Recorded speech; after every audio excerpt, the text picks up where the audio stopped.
Le thème que nous allons traiter, c'est le chrétien et les totems animaliers. Pour la plupart de ceux qui sont dans le Seigneur, pour la plupart des Africains, le sujet leur parle. Le sujet leur parle. Tous les Africains ont plus ou moins une connaissance sur les totems animaliers. Beaucoup de personnes ne sont pas exaucées et il y a moins de témoignages dans nos églises parce que nous prions de la même façon pour tout le monde. Or, on ne doit pas prier pour la même façon pour tout le monde. Même à l'hôpital, on ne soigne pas les gens de la même façon. Vous savez, derrière chaque problème se trouve une histoire et c'est en fonction de l'histoire qu'on prie. On ne peut pas prier pour quelqu'un, par exemple, qui vient d'une tribu où leur totem est un reptile. On ne peut pas prier exactement pour lui de la même façon qu'on prie pour quelqu'un qui viendrait d'une région ou d'un groupe ethnique où leur totem c'est un poisson. Et il y a deux types d'interdits animaliers. Et il y a des interdits animaliers qui sont du fait d'un culte de la famille, un culte de la tribu à l'animal en question. Déjà à ce niveau même déjà, il y a deux aspects. Il y a un aspect purement scientifique que j'appelle les allergies. Par contre, il y a une autre forme d'allergie qui est une allergie mystique, qui est une allergie spirituelle. Tout ce qui existe en deux dimensions. Il y a la dimension physique et il y a la dimension spirituelle.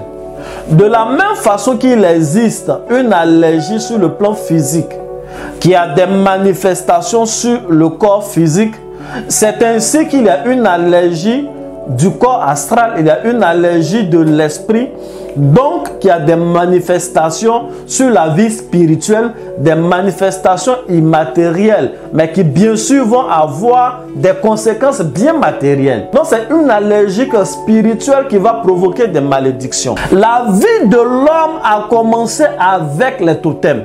La première personne qui a donné un interdit à un être humain, c'est Dieu lui-même. Un homme peut vivre sans interdit. Tu peux faire tout ce que tu veux. Tu peux manger tout ce que tu veux. Tu peux toucher tout ce que tu veux. Mais quand tu peux faire tout ce que tu veux dans la vie, il faut savoir que tout peut t'arriver aussi. Je ne suis pas en train de dire aux gens comment être sauvé pour aller au paradis, tout et tout. Non.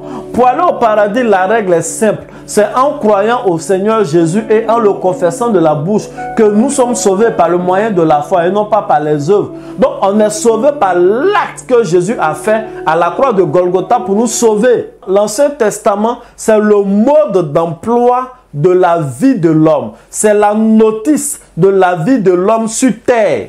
Dans l'Ancien Testament, Dieu nous donne les secrets de notre fonctionnement et nous donne les moyens de pouvoir dominer sur la terre. Si nous voulons régner sur la terre, si nous voulons avoir certaines bénédictions sur la terre, sur la terre, nous voulons également montrer la gloire de notre Seigneur, bien-aimé, nous devons tenir compte de l'Ancien Testament. Et tout cela commence par les interdits. Ton origine est importante sur ce que tu vas devenir dans la vie.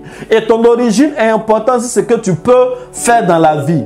Aujourd'hui, les gens souffrent, les gens ont des limitations parce que la nouvelle génération est une génération qui vit sans interdit. Et c'est ce qui fait qu'après on s'étonne, on dit, mais pourquoi les gens meurent de plus en plus jeunes? Mais oui, parce que les gens ont des comportements que les vieux d'avant n'avaient pas. Même quand ils n'avaient pas l'évangile, mais ils respectaient les choses qui correspondent à leur âme. Dieu sait comment les animaux là sont constitués. Il sait comment ces enfants qu'il a créés sont constitués. Donc il sait quelle est la chose qui est dans l'ADN mystique de tel animal qui peut faire du mal à mes enfants. Donc pour leur faire du bien, il est interdit.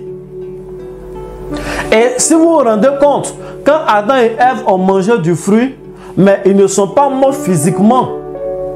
Ils ne sont pas morts. En fait, le fruit n'était pas un poison physique, n'était pas un poison biologique, mais c'était un poison spirituel. Quand Adam et Ève ont mangé de leur interdit, ils ont perdu leur gloire. Ils ont perdu le caractère divin, la domination que Dieu leur avait donnée.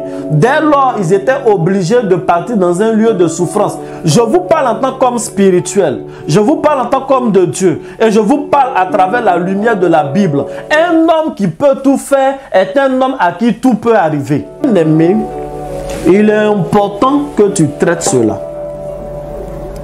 Écoute-moi très bien. Si tu es dans le Seigneur Jésus et que tu es allergique à des fleurs, le jour que tu seras en contact avec des fleurs, tu vas faire une allergie à ces fleurs. Cela ne voudra pas dire que tu n'es pas sauvé. Tu es sauvé. Même cette allergie-là peut te conduire à la mort, mais tu iras au paradis.